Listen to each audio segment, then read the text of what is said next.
Évangile de Jésus-Christ selon saint Luc. Gloire à toi, Seigneur.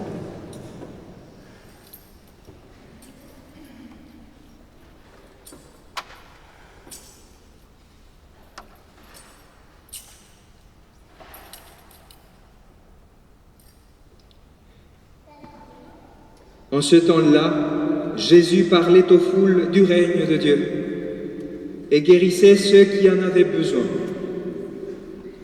Le jour commençait à baisser. Alors les 12 s'approchèrent de lui et lui dirent « Renvoie cette foule, qu'ils aillent dans les villages et les campagnes des environs, afin d'y loger et de trouver des vivres. Ici, nous sommes dans un endroit désert. » Mais il leur dit « Donnez-leur vous-même à manger. » Ils répondirent « Nous n'avons pas plus que 5 pains et 2 poissons. À moins peut-être d'aller nous-mêmes acheter de la nourriture pour tout ce peuple. » Il y avait environ 5000 hommes. Jésus dit à ses disciples, « Faites-les asseoir par groupe de 50 environ. » Ils exécutèrent cette demande et firent asseoir tout le monde. Jésus prit les 5 pains et les 2 poissons, et levant les yeux au ciel, il prononça la bénédiction sur eux, les rompit et les donna à ses disciples, pour qu'ils les distribuent à la foule. Ils mangèrent et furent tous rassasiés. Puis on ramassa les morceaux qui leur restaient. Cela faisait 12 paniers.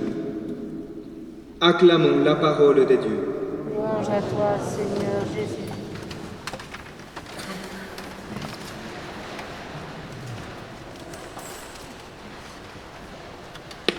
Bien, frères et sœurs, je suis très content aujourd'hui de vous voir ici présents.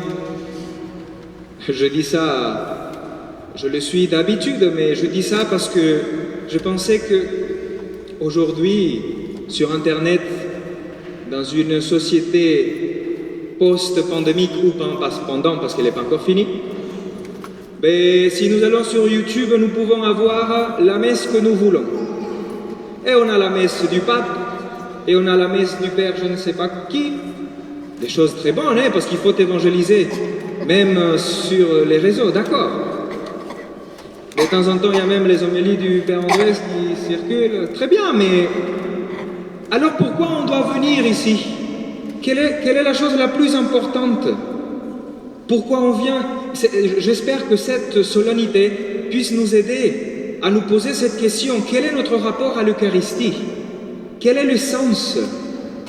Parce que déjà, si nous faisons un peu d'histoire, nous comprenons aussi pourquoi cette solennité a été instituée par l'Église. Elle ne date pas depuis toujours. C'est au Moyen-Âge, au moment de la Réforme, où, entre autres, on connaît l'histoire, mais surtout Martin Luther disait que ce qu'on fait nous ici, c'est un théâtre, un symbole. Et mes frères, je vous pose la question, c'est vrai, c'est un théâtre. Moi, je ne donne pas ma vie pour un théâtre. Je ne donne pas mon temps, mon corps et ma volonté pour un théâtre. Et vous ne venez pas ici pour un théâtre, sinon il vaut mieux que vous alliez acheter un ticket dans un vrai théâtre. La prestation, elle sera bien meilleure. On ne vient pas ici à faire aucun théâtre. C'est pour ça que, pour le bien de l'Église, dans un moment où on remettait en question ce qu'on appelle la présence réelle, l'Église a institué la solennité du corps et du sang du Christ pour nous aider à comprendre que l'Eucharistie est la source et le sommet de notre vie chrétienne. J'espère que nous l'avons compris cela.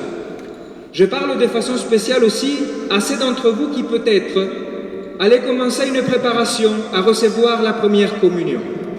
C'est très important. C'est très important de comprendre qu'est-ce que ça veut dire l'Eucharistie.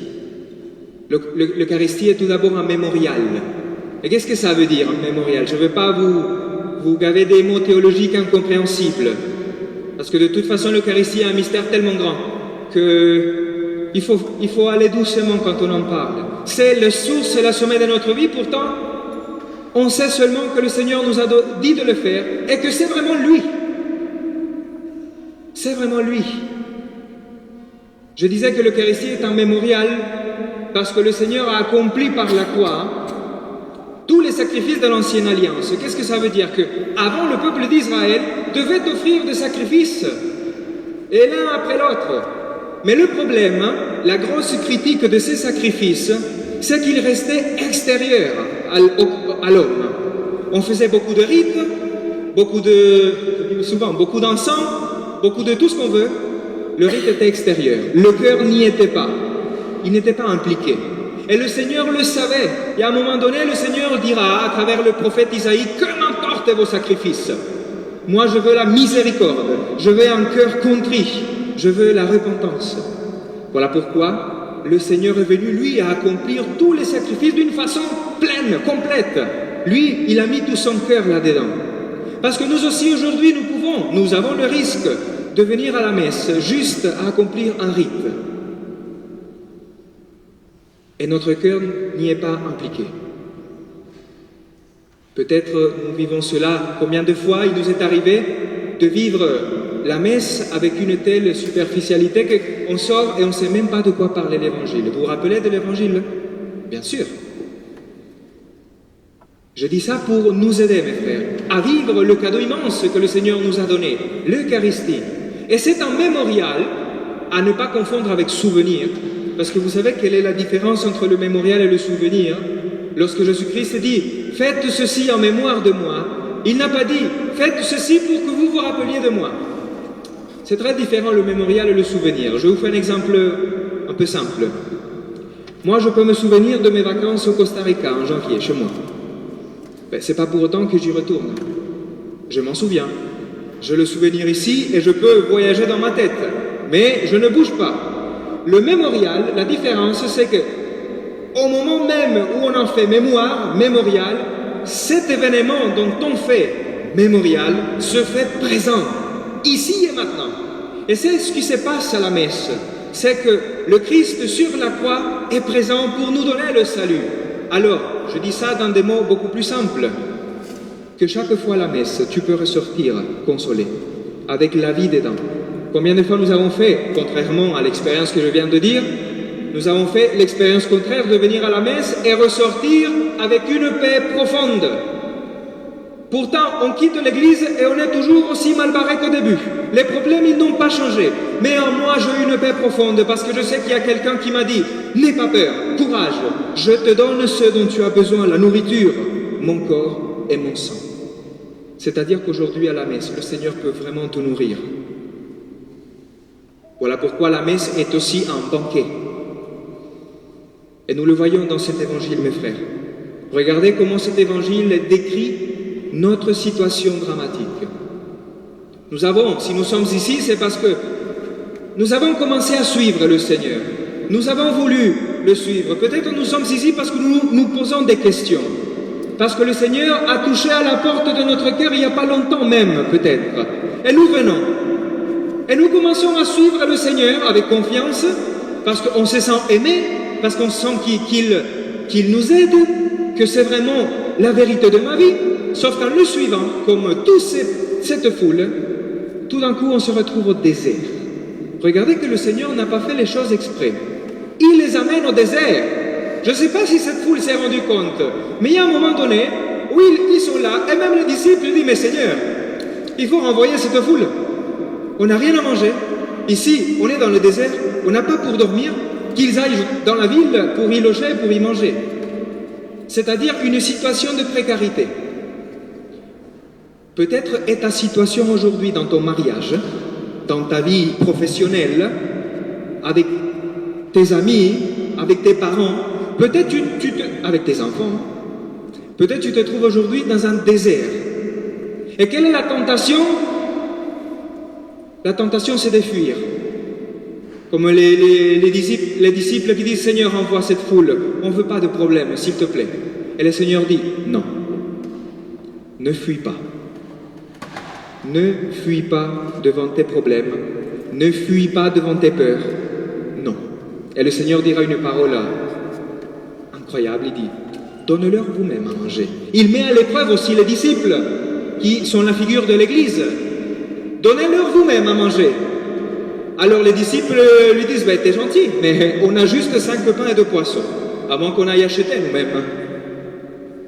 Et le Seigneur fera ici un miracle qui est essentiel pour nous tous, qu'avec ces 5 pains et 2 poissons, il donne à manger à une multitude.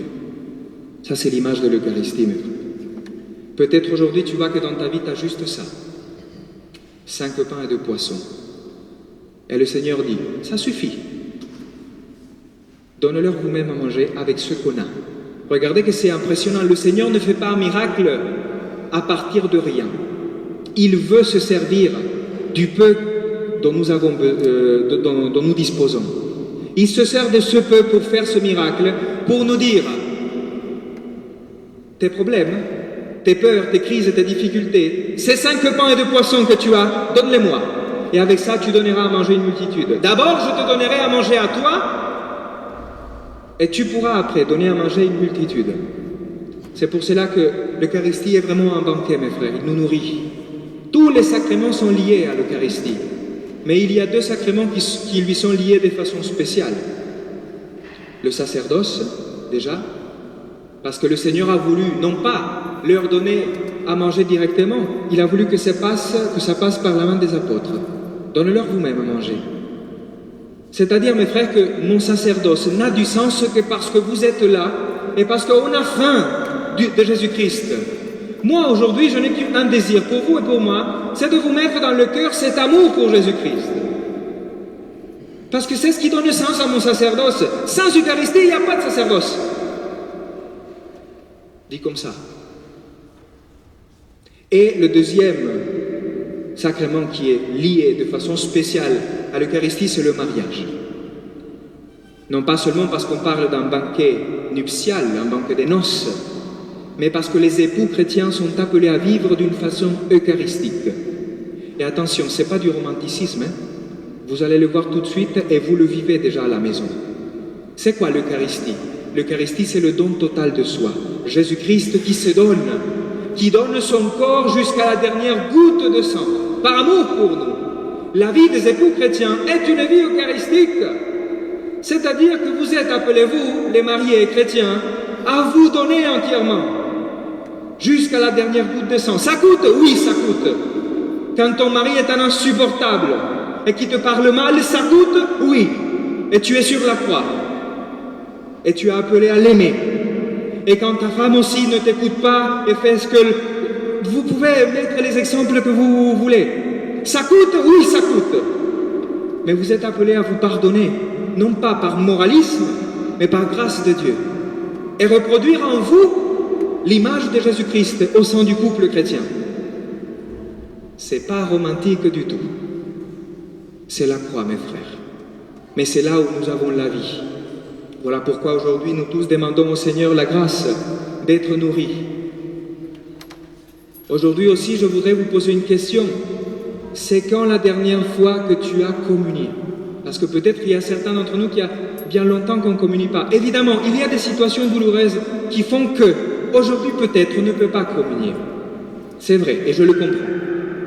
Et l'Église, dans son amour incroyable, permet que ces frères et sœurs qui ne peuvent pas aujourd'hui communier, à cause d'une raison beaucoup plus grande, ils puissent faire aujourd'hui une communion spirituelle et dire au Seigneur, parlez avec le Seigneur et dites-lui, Seigneur, j'ai besoin de toi, je voudrais te recevoir.